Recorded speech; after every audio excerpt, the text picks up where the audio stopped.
Livro do Êxodo. Então o Senhor deu ao povo todas essas palavras. Eu sou o Senhor, seu Deus, que o libertou da terra do Egito, onde você era escravo. Não tenha outros deuses além de mim. Não faça para si espécie alguma de ídolo ou imagem de qualquer coisa no céu, na terra ou no mar. Não se curve diante deles, nem os adore, pois eu, o Senhor, seu Deus, sou um Deus zeloso. Traga as consequências do pecado dos pais sobre os filhos até a terceira e quarta geração dos que me rejeitam. Mas demonstro amor por até 1000 gerações dos que me amam e obedecem a meus mandamentos.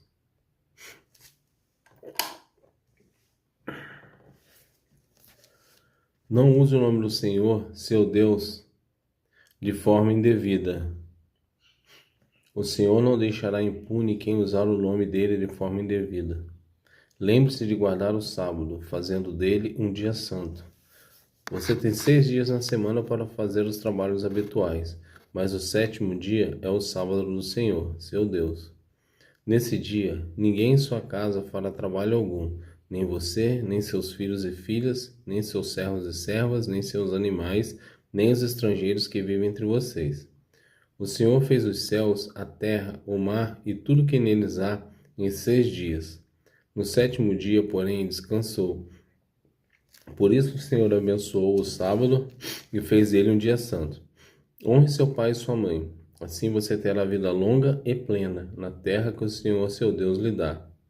Não mate, não cometa adultério, não roube, não dê falso testemunho contra o seu próximo. Não cobice a casa do seu próximo. Não cobice a mulher dele, nem seus servos ou servas, nem seu boi ou jumento, nem qualquer coisa que lhe pertença. Quando o povo ouviu os trovões e o som da forte trombeta, e quando viu o clarão dos raios e a fumaça que subia do monte, ficou à distância tremendo de medo. Disseram a Moisés: Fale você conosco e ouviremos, mas não deixe que Deus nos fale diretamente, pois morreríamos. Moisés respondeu: Não tenham medo, pois Deus veio deste modo para prová-los e para que o temor a ele os impeça de pecar. Enquanto o povo continuava à distância, Moisés se aproximou da nuvem escura onde Deus estava, e o Senhor disse a Moisés: Diga ao povo de Israel: Vocês viram com os próprios olhos que eu lhes falei do céu. Lembrem-se de que não devem fazer ídolos de prata ou ouro que tomem o meu lugar. Construam para mim um altar feito de terra e nele ofereçam holocaustos e ofertas de paz, sacrifícios de ovelhas e bois. Em todo lugar onde eu exaltar meu nome, construam um altar. Eu virei até vocês e os abençoarei. Se usarem pedras para construir meu altar, que sejam pedras inteiras em sua forma natural. Não alterem a forma das pedras com alguma ferramenta, pois isso tornaria o altar impróprio para o uso sagrado. E não usem degraus para chegarem diante do meu altar, para que sua nudez não seja exposta. Estes são os decretos que você apresentará a Israel. Se você comprar um escravo hebreu, ele não poderá servi-lo por mais de 6 anos. Liberte-o no 7º ano, e ele nada lhe deverá pela liberdade.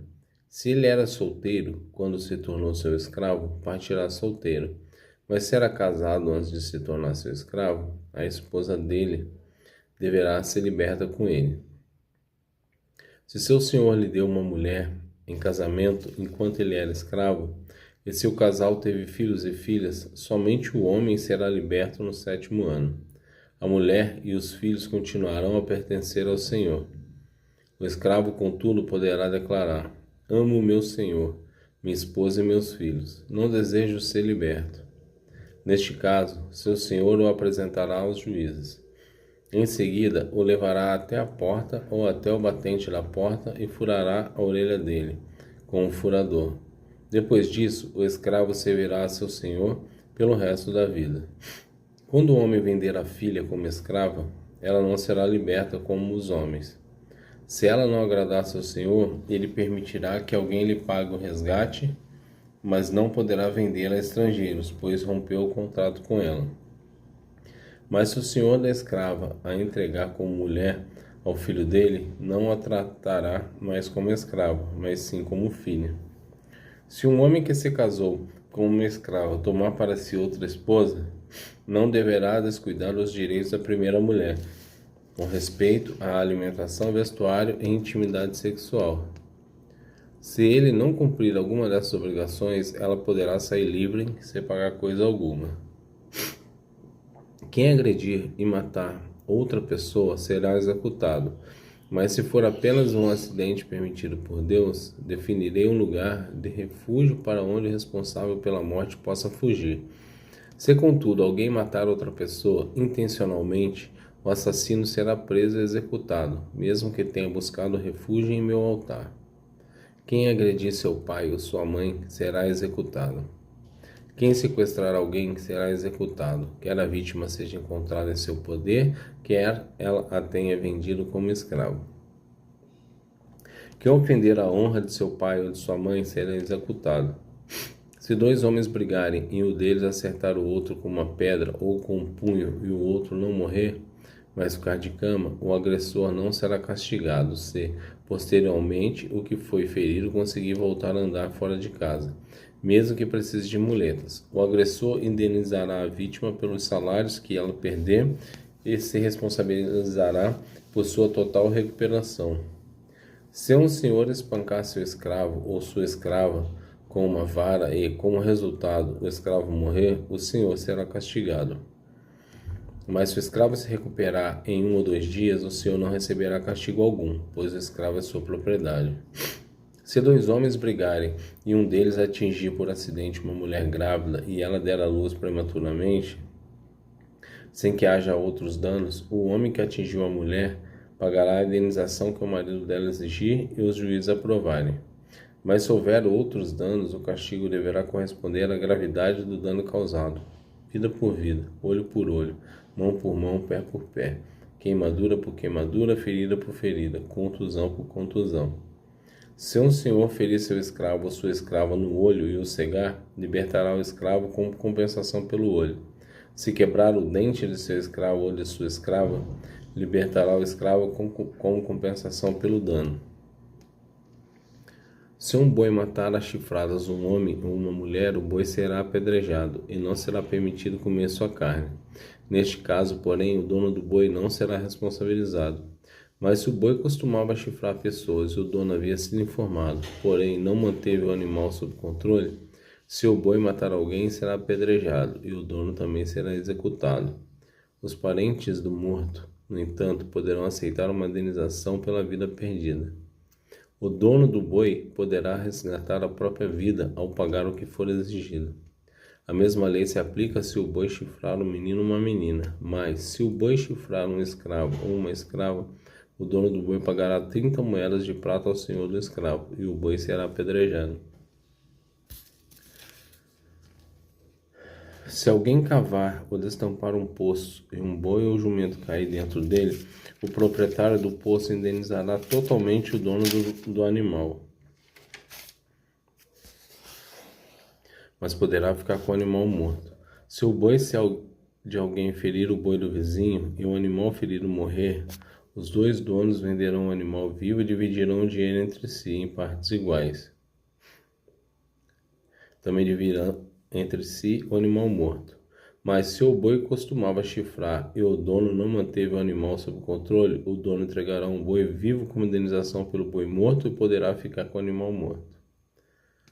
Evangelho segundo São Mateus, capítulo 21, versículos 23 e 46. Quando Jesus voltou ao templo e começou a ensinar, os principais sacerdotes e líderes do povo vieram até ele e perguntaram: com que autoridade você faz essas coisas? Quem lhe deu esse direito? Jesus respondeu: eu lhes direi com que autoridade faço essas coisas, se vocês responderem a uma pergunta. A autoridade de João para batizar vinha do céu ou era apenas humana? Eles discutiram a questão entre si. Se dissermos que vinha do céu, ele perguntará por que não cremos em João. Mas se dissermos que era apenas humana, seremos atacados pela multidão, pois todos pensam que João era profeta. Por fim responderam a Jesus: Não sabemos. E Jesus replicou: Então eu também não direi com que autoridade faço essas coisas. O que acham disto? Um homem que tinha 2 filhos disse ao mais velho: Filho, vá trabalhar no vinhedo hoje. O filho respondeu: Não vou. Mas depois mudou de ideia e foi. Então o pai disse ao outro filho: Vá você. E ele respondeu: Sim, senhor, eu vou. Mas não foi. Qual dos dois obedeceu ao pai? Eles responderam: O primeiro. Então Jesus explicou: Eu lhes digo a verdade: cobradores de impostos e prostitutas entrarão no reino de Deus antes de vocês. Pois João veio e mostrou o caminho da justiça, mas vocês não creram nele. Enquanto cobradores de impostos e prostitutas creram, e mesmo depois de verem isso, vocês se recusaram a mudar de ideia e crer nele. Agora ouçam outra parábola. O dono de uma propriedade plantou um vinhedo, construiu uma cerca ao redor, um tanque de prensar e uma torre para o guarda. Depois, arrendou o vinhedo a alguns lavradores e partiu para um lugar distante. No tempo da colheita da uva, enviou seus servos a fim de receber sua parte da colheita. Os lavradores agarraram os servos, espancaram um deles, mataram outro e apedrejaram o terceiro. Então o dono da propriedade enviou um grupo maior de servos para receber a parte dele, mas o resultado foi o mesmo. Por fim, o dono enviou seu filho, pois pensou: certamente respeitarão meu filho. No entanto, quando os lavradores viram o filho, disseram uns aos outros: Aí vem o herdeiro da propriedade, vamos matá-lo e tomar posse desta terra. Então agarraram, o arrastaram para fora do vinhedo e o mataram. Quando o dono da terra voltar, o que vocês acham que ele fará com aqueles lavradores? Perguntou Jesus. Os líderes religiosos responderam: Ele os matará cruelmente e arrendará o vinhedo para outros, que lhe darão sua parte depois de cada colheita. Então Jesus disse: Vocês nunca leram nas Escrituras? A pedra que os construtores rejeitaram se tornou a pedra angular. Isso é obra do Senhor e é maravilhosa de ver. Eu lhes digo que o reino de Deus lhes será tirado e entregue a um povo que produzirá os devidos frutos. Quem tropeçar nesta pedra será despedaçado, e aquele sobre quem ela cair será reduzido a pó. Quando os principais sacerdotes e fariseus ouviram esta parábola, perceberam que eles eram os lavradores maus que Jesus se referia. Queriam prendê-lo, mas tinham medo das multidões, pois elas o consideravam um profeta. Salmo 18, versículos 17 e 25. Dos céus estendeu a mão e me resgatou, tirou-me de águas profundas, livrou-me de inimigos poderosos, dos que me odiavam e eram fortes demais para mim. Quando eu estava angustiado, eles me atacaram, mas o Senhor me sustentou. Ele me levou a um lugar seguro e me livrou porque se agrada de mim. O Senhor me recompensou por minha justiça. Por causa de minha inocência me restaurou. Pois guardei os caminhos do Senhor. Não me afastei de meu Deus para seguir o mal. Cumpri todos os seus estatutos e nunca abandonei seus decretos. Sou inculpável diante de Deus, do pecado me guardei. O Senhor me recompensou por minha justiça.